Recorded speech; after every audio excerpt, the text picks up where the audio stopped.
Just as a disclaimer, we want you to know that some of the movies that we will be reviewing were shot in a different time and era where people of race and sex were not treated equally. We understand this and hope you do too. The movies or anything that happened on the sets are not the views of this podcast or what this show is intended to be all about. Exactly. And we want to give due diligence in presenting the movie and not the views of the cast or directors or anyone involved. But we also feel it's necessary to let the audience know some of the background information to get a feel for what was happening at the time of shooting the film. Again, we hope you understand that we do not agree with everything that went on, and we just want to give out the information. And with that being said, hope you enjoy the show.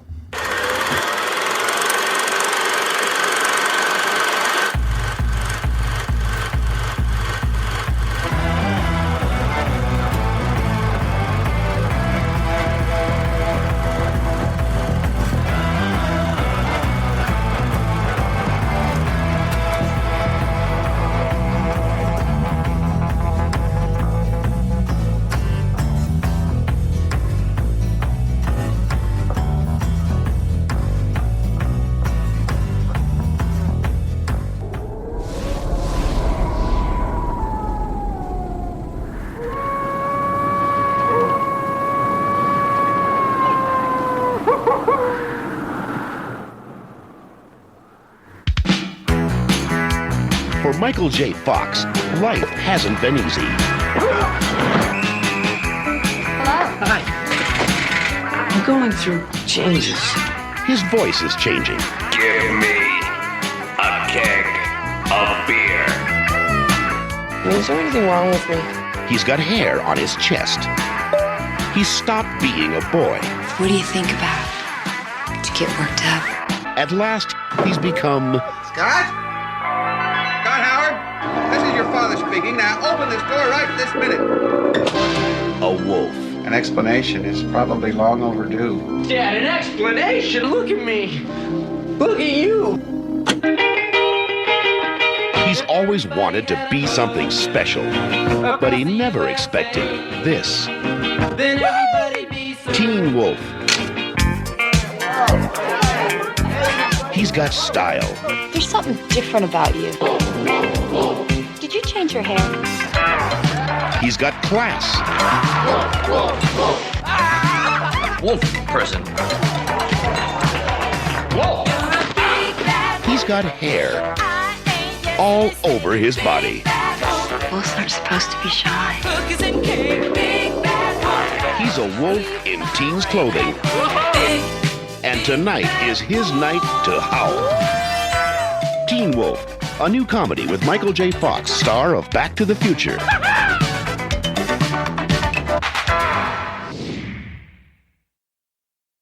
All right, guys, welcome back to the Tragedy of Cinema podcast. I'm your host, Jimbo, and joined today by my co-host, Kyle, here again. Kyle here once again. Today is episode 74. We'll be talking about the movie Teen Wolf. So, Kyle, before we get started, I'm going to throw a couple of questions your way. All right. A couple of them. Hit me with the fastball. Hit me the fast one, then the second one. Number one, Kyle. Mm-hmm. What is your favorite Michael J. Fox movie? Doc Hollywood. I was right. I was right prepared for that. I mean, Back to the Future, of course, it's an absolute universal classic. Everyone loves it. I love it too. But Doc Hollywood's a personal favorite of mine. I love it. Oh, you really blew me away with that one. I wasn't expecting that. You was right. Yeah. Okay, well, you were ready for that one, so I have to throw one that you're not ready for. Mine would probably be either this movie or what was that one? Secret of My Success or that would be actually Jimbo. Yeah. No, I never did. Kyle, if you were a character in this movie, who would you be? Not who you would want to play, but who would you be? I feel like there's a very obvious joke to make about me, but I don't want to make. I'm going to make you be mean to yourself. Yeah, exactly. I'm not going to be mean to myself. No. A character who I think I could pull off, but Coach Finstock. It's my favorite character in the movie who I would want to play that. So that's where I'd want to be, and also who I could possibly fall into. I'm going to have to say you're the guy that holds the Jell-O, or has to eat the bowl of Jell-O. I can't think of his name at the moment, but he also played Francis from Pee Wee Herman. Exactly, that guy too. Chubby. Mark Holden playing Chubby. Yeah, Chubby. I love that guy. Very on the nose. So, well, since we've already destroyed this episode, go ahead and take it away, Kyle. I got to find out which character would you be in Teen Wolf, Jimbo? Who do I think I would be, or who I would be? Either one, Gibby. Well, I would you like be to think I was Styles at some point because I do some pretty crazy stuff at times, like where he gets on Car top of surfing and all that kind of stuff. when he does that. Well, when I was a kid, my Back in my days. my dad's listening to this, so.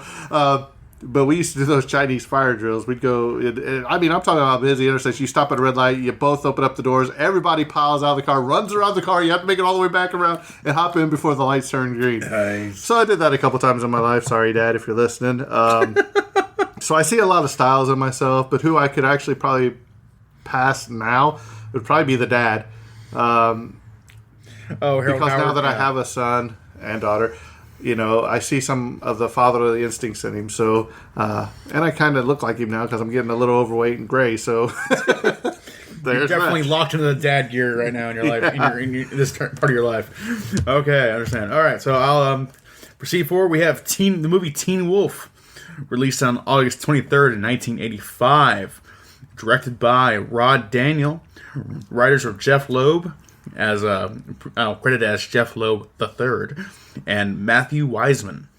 Producers were Mark Levinson and Scott Rosenfeld. Composer was Miles Goodman. Cinematographer was Tim Scherstret. I pronounced that right. Editor, Louis Freeman Fox. Casting director, Paul Ventura.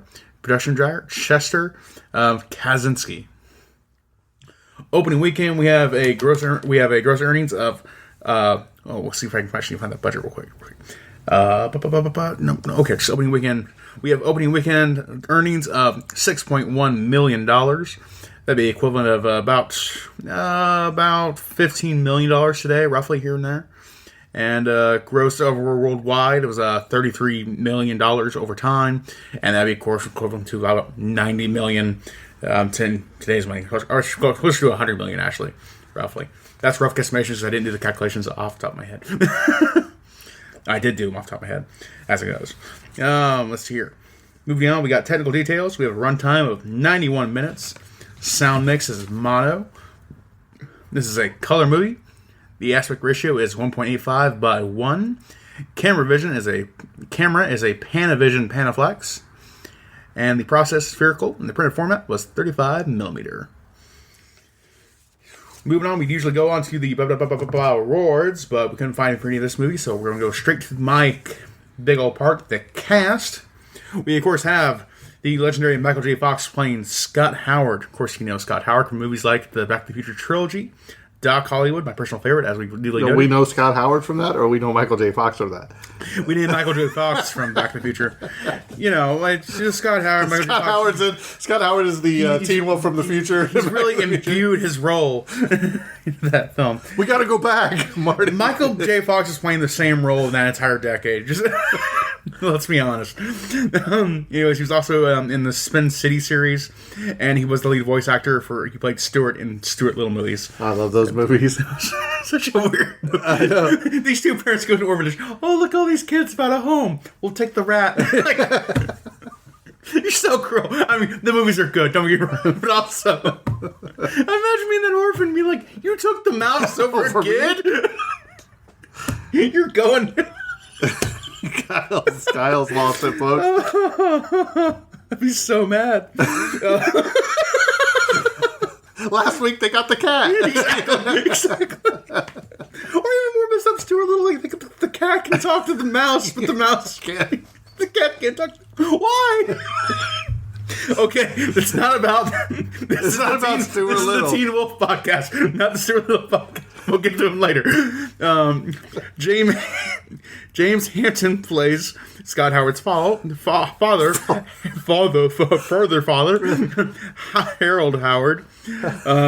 You'll recognize James Hampton from movies like Sling Blade, the 1974 The Longest Yard, and the China Syndrome in 1997. Next up, we have Susan Your-City, plays Boof. Boof. Which is also a multiverse for Back to the Future with Biff. Yeah, exactly. Boof and Biff. Star-crossed lovers, Boof and Biff. She was in movies such as the 1995 The Walking Dead, not at all related to the zombie franchise. She was also in the movie Zapped and Defense Play. Next up, we have Jerry Levine playing Styles. He was in Born on the 4th of July, The Way of the Dog, and the movie K9 with, I believe it was Jim Belushi in 1989. Next up, we have Matt Adler playing Lewis. He was in the movies Flight Navigator, The Day After Tomorrow, and North Shore. Then we have Lori Griffin playing Pamela. She was in movies Drug Runners, Cheerleader Camp, The Burning Zone, and Aloha Summer. James Mackerel plays a fish. Okay. James Mackerel plays Vice Principal Mr. Thorne. He was in movies such as Gremlin, The Howling, and Annie Hall. Then we have Mark Arnold playing Mick. He was in most recently Blade Runner 2049, Angel Has Fallen, and the Florence Foster Jenkins. Then we have Jay Tarsis playing Coach Finstock, my favorite character. We'll learn him more that. He's mostly just known for being a writer for films like The Days and the Nights of Molly Todd, the show Open All Night in 1981 and 1982, and The Black Tie Affair. Then finally we have Mark Holton playing Chubby, or Chub. I love that guy.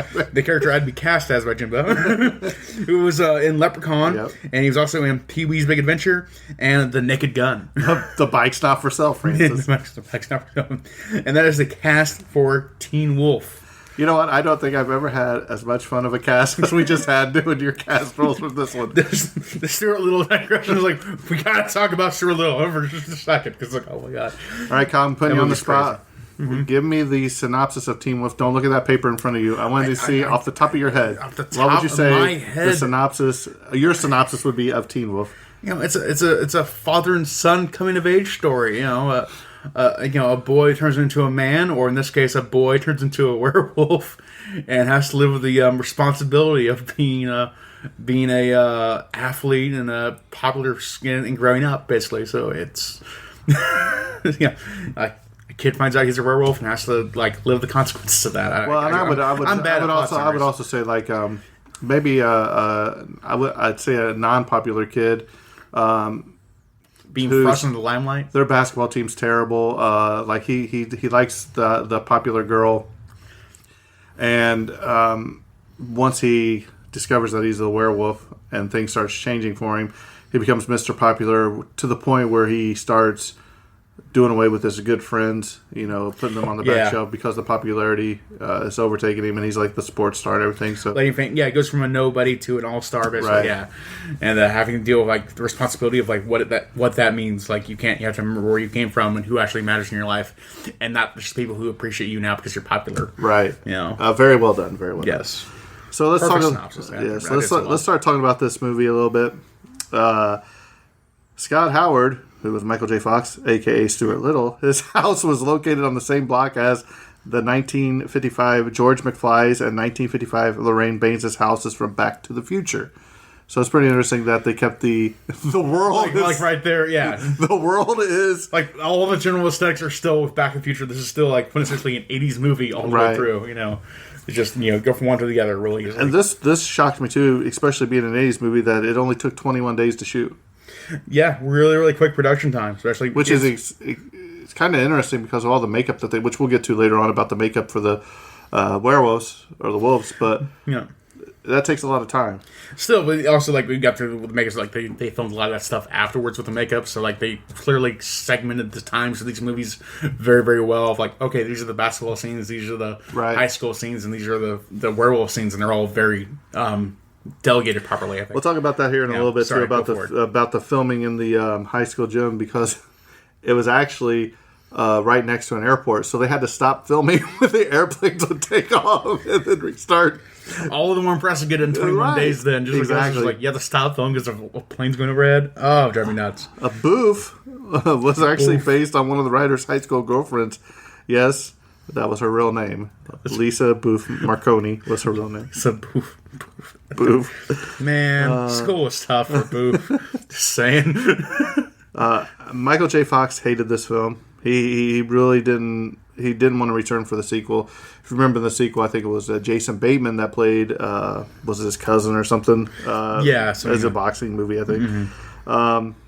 So he said in an interview when while Back to the Future was in production, he says, Steven Spielberg's down the street making these great movies, and here I am playing a werewolf.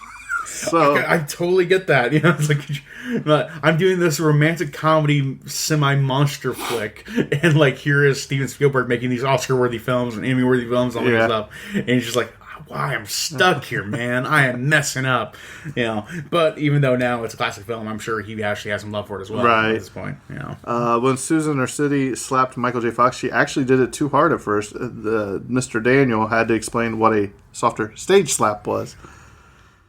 Also, according to Rod Daniel, Somewhere in the Vault is about an hour of the most embarrassing sports footage ever taken. I can believe that. They certainly didn't look like they were good basketball players, so I'm sure they weren't actually trained. So there's some just amazingly Kyle, bad. is there any footage of you playing sports back from your high school days? Let's say no. Well, because I was going to say they could be run for the most embarrassing footage sports. I have no idea if the recordings exist, but there is footage of me commentating basketball games. No. Despite me knowing absolutely nothing about basketball. Kyle, I need those. We are putting those on the podcast. Good. They're not good. Yeah, he just put the round thing in the hole. Yeah, that number player is dribbling the ball. And that's it. I have to find these. They're now. going left. They're going right. That is something I never knew about you. I have to find these. I need evidence. There's like 2 or 3 games where I commented on. I have no idea if there's even recordings of them. That is hilarious. But no actual recordings of me playing the sports because even I do better than that. What's even better is while Kyle's playing the sports, he's commentating on himself. Exactly. He's just crying the whole time. I don't want to do this. This hurts. Michael J. Fox and Jeff Glosser couldn't eat solid foods while they were in their makeups. They had to just drink milkshakes and soup. That's terrible. Hopefully it wasn't at the same time. That sounds awful. A soup shake? Your shake noodle soup, your milkshake, your shake. Well, man, I mean, you can't eat solid food. I'm wondering what the restroom schedules would be, because that'd be terrible too, especially with all that makeup on and stuff. Oh my gosh. Co-screenwriters Jeff Loeb and Matthew Wiseman interviewed several directors for this movie. They asked the directors, hey, what do you think this movie was about? Most of them said, hey, it's about a werewolf. Rod Daniel was the only one who said it was about a father and son, and he got the job. So it's very interesting. Yeah. Michael J. Fox's double was Jeff Glosser, who was a college basketball player at the time. And also their mascot for the high school mascot was the Beaver. It was actually the Beaver mascot for the Oregon State University, the Beaver logo, which was used by the school at the time, the college at the time. It didn't make sense. Like this school basically got a whole new mascot, but they didn't know quite what to do with it. So it's like the Beaver and the Wolf. Yeah, no one quite knew what to do, which is definitely real too. Like over, and I liked how Styles tried to, cash in on the popularity of the Wolf, like trying to make shirts its own brand for the school. Right, exactly. It really was. The Wolf transition shots were filmed at the last shots. Rod Daniel voiced all of the growls in the movie, and he said, I didn't even get a nickel.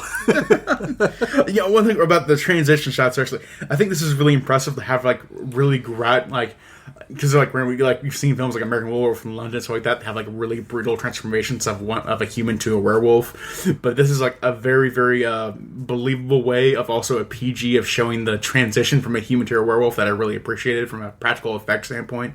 Because it's both it's interesting to watch, but it's not too graphic or it doesn't look painful or awful. Well, I mean, that one scene that looked painful. What was it when he was first looking in the mirror when he first transformed? Yeah, and his face is bubbling and all that. There's definitely some he's worried for sure, but I don't think he's doing a real bubbling. His face just kind of does split transitions. And then he opens up his mouth, and you see the teeth. Yeah. It just cuts to him having the part on his body, and then it's really, really good. So imply it's still happening gradually, but it's they just put layers on him over every single shot, and it makes a lot more sense. So it's both it's mildly disturbing, but very appropriate still for a kids movie, which is good. Even though I don't know if this is really a kids movie, right. Michael J. Fox's fame rose steadily while filming due to the increasing success of Family Ties, the TV show from 1982. By the end of production, Fox needed more security than he did at the beginning. So, there it is. Yeah. The jersey worn by Michael J. Fox was sold to Dinah Collections, Beverly Hills pawn shop, for $30,000. To me, that's a steal. I'd have that thing hanging in this room right now. Oh, absolutely, definitely. That's Be awesome. Flexible. Make it happen. Okay, I'll get right on it. Harold Howard tells Scott, "With great power comes an even greater responsibility," which is an expression usually associated with Spider-Man. Screenwriter Jeff Loeb was also a comic book writer who wrote Spider-Man comics. So that's very There's cool. definitely some very intentional reference there, basically. And can't top that line anyway. With great power comes great responsibility. You just can't top that. Jerry Levine said that this is his most famous character he's ever played, and that decades later he's still known all over the world for playing Styles. One time, a fan recognized him at the Western Wall in Jerusalem. So I was like, wow. How small will the world feel at that point? Yeah. You're kidding me. Here? Of all places. Teen Wolf. Really? That's the movie. And yes, it was really Styles on top of the van, not a stuntman. He was secured with a wire that ran through the van's roof, up his pants, and around his waist. So even then, that sounds incredibly dangerous for the actor. But I mean, you can see, you can tell he was having fun up there, though. You know what I mean? Yeah. Because if you were secure like that, why not? Yeah, you wouldn't necessarily worry, but still, like you fell off and then a steel wire sticking into your leg. Oh, yeah, well, or he slammed on the brakes too hard and the thing broke or something. Yeah, snapped off and just launched him. That'd be really, really bad. But still, a lot of fun too in the right moment. Like if you know what you're doing, you're okay. But also scary. I wouldn't do it. That would be funny. The dancing was choreographed by Janet Roston, who later directed the Los Angeles Rock Opera Company. Michael J. Fox had a dance double for some of these scenes. Rod Daniel joked that Fox was a terrible dancer. That's also not really surprising. Like, how movies do you ever see? Daniel also admitted that the glowing eyes were cheesy, but said, hey, it was part of the charm. The extras were so excited to be part of the movie that Rod Daniel said he didn't even have to direct them. They showed up for all 6 days it took to film the basketball scenes. So that's pretty cool. That's good. Yeah, well, so at least 6 days out of the 21 were the basketball scenes, so... Yeah, about a third of the time. James Hampton, who played Scott Howard's father Harold, said at a Teen Wolf convention, which I didn't even know existed, that he was originally cast as Coach Finstock. Huh. So that's interesting. Yeah. Interesting. And part of the script for the movie, Scott actually appears on The Tonight Show. It was the only scene that wasn't shot. So that'd be interesting, too. Get a little fun scene in there, basically. Yeah. On the cutting room floor. In 2011, there's an MTV TV show called Teen Wolf. Other than the title and some of the characters, it has nothing to do with the film, or little to do with the film, but it is more inspired to it and actually gives a little nods to it. One fact, James Hampton plays the narrator of the Teen Wolf show. Right. So he did narrate those episodes, which is pretty cool. According to Rod Daniel, when test audiences first saw Scott's dad as the werewolf, they went insane. He said the laughter was so loud it obliterated the next minute of the film. That's fantastic. It's so good. It's so good. His whole face is just like... It's a shame you only see it once. It's a shame. It's just such a good... Like, old man werewolf is hilarious. Yeah. When Scott sinks the final shot and wins the game at the end of the movie, he goes into the stands and hugs his father.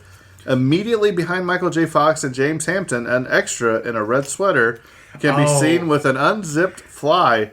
This incident later resulted in an internet rumor that the extra is a man exposing himself. However, the unmatted full-frame version of the film reveals that the extra is actually a young woman.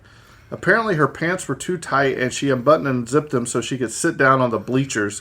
Filming commenced when she stood up later while the final scene was being filmed, and she buttoned and zipped up her pants. So maybe she had Denny's breakfast like we did this morning and had just kind of relieve herself right there. But once again, you see how internet rumors get started just from something that happened in the movie. You know what I mean? Yeah, we're in 80s and 90s. That's still that was last year we could really get away with that. Of like those kind of rumors going around. Right nowadays, you can't really do that.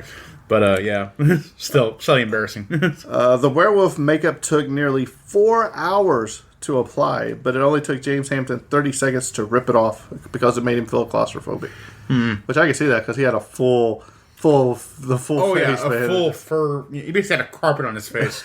Carpet face. And originally, Scott was going to start the final basketball game as the werewolf, but Rod Daniel decided to have Scott play the whole game as himself, which I thought really brought the movie back down to a family level. You know what I mean? Where Yeah, he definitely. realized. So find the finer things in life. right. So Kyle, give me your thoughts on this movie.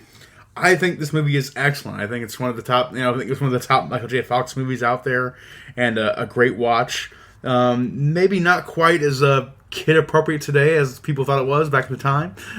Just because there's some a little more poorly aged scenes and that kind of things, or some College scenes. Yeah, or some college level scenes of underage drinking and kind of like partying. And then getting lucky, things like that. Getting lucky. So maybe not quite still a kid everything, but a young adult movie still. Like they can get it and appreciate it as they like. But overall, it's a good film for adults, especially too. So very enjoyable, very fun to watch, and I loved it too. So I enjoyed it very much. Jimbo, what did you think? Man, this is such a fun film. Man, back when you were a kid and you watch this stuff, it's just unbelievable. I mean, it's a little cheesy now going back and watching it, yeah, but it's so funny. Oh yeah. No.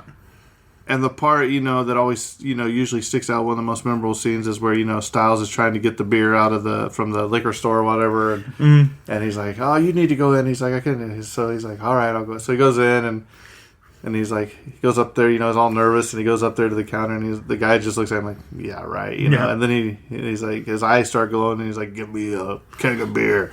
And he's just like, here, take it. So he comes out and Styles can't believe it. You know what I mean?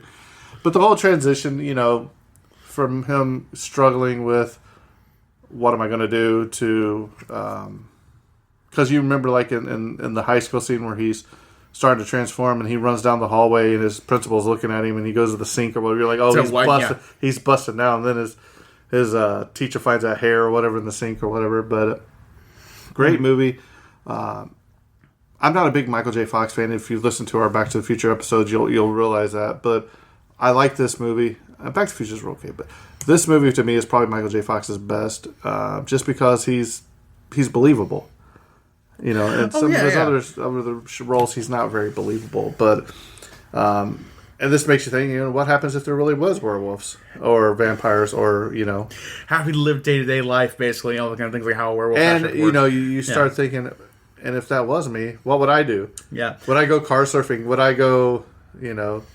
I would say this is definitely the movie where I really believe he's a high school kid, right? Even though he was, I think, 23. Yeah. But you watch Back to the Future and it says he's in high school, but he's an adult. He acts so much like an adult. He has adult kind of he has this very smart lines, very intelligent lines. Kind of stuff. He's too witty for a high school kid. But in this one, he's just kind of a young doofus in his own little special way. Doofus.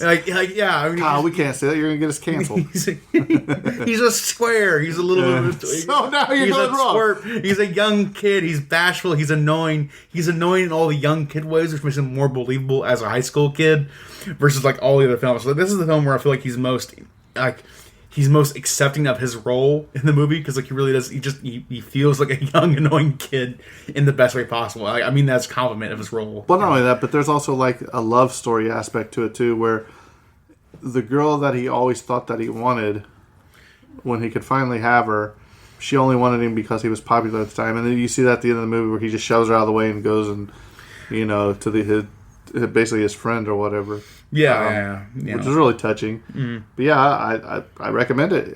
Just remember there are some scenes in there that are probably there's just more adult centered, I guess, but not even that. It's just different time. This film would have if you were going to rate it today, it would be an incredibly soft PG-13. I feel like, except maybe some specific words that get thrown out there visually. But even little scenes like the scene where he goes to buy the alcohol or something like that. Styles is suggesting him that he bring a gun and hold up the guy and then pay him so he can't you can't say you were robbed if you paid him even though you were holding up with a gun. And it's that's an insane thing to put in a kids movie. You don't put that in a kids movie. That's even pretty hard for a PG-13 movie. So I feel like if this were filmed today, there's a PG cut of it and there's an R-rated cut of this movie because it kind of goes both ways in a lot of situations. Well, if you go back to some of the games they were playing at the frat party or whatever, where they lock the people in the closet together, you know what I mean? Yeah. Some of that stuff. This could have been a raunchy comedy, or it could have been a family comedy, and they kind of kind of trying to walk a middle line unintentionally, where it's like it's a little bit of follow the film actually, I think, but it's still like a good film overall for, I believe, young adults and up at least. Right. Or if you grew up with it in the 80s and you go back and watch if it you're now, experienced with it now, of course. If you're experienced with it now, then like you're obviously an adult, so you still apply to, you know. Like, so, I watched as a kid, I'm fine with it too, but still, like, explaining to a young kid now, explaining some of those other kind of things that get thrown around, like, I don't know if I want to do that. Well, yeah, because they might not get some of the jokes that are in there because it's totally different now. You know, like, sometimes my kids will tell me something and they're like, I'm like, I don't get it, and then they call me boomer, you're a boomer. I'm like, no, I just think it's stupid. You know? Yeah, fair enough. Yeah, I'll get that too. Mm-hmm. Well, with that being said, I think this episode's coming to a close, and the next episode we'll be doing for the people keeping score at home will be what, Kyle? It'll be Hook, starring Robin Williams. Hook. Captain James Hook. Right, so next week be on the lookout for the great movie Hook. Well, with that being said, this episode's coming to a close, and that's a wrap. And cut.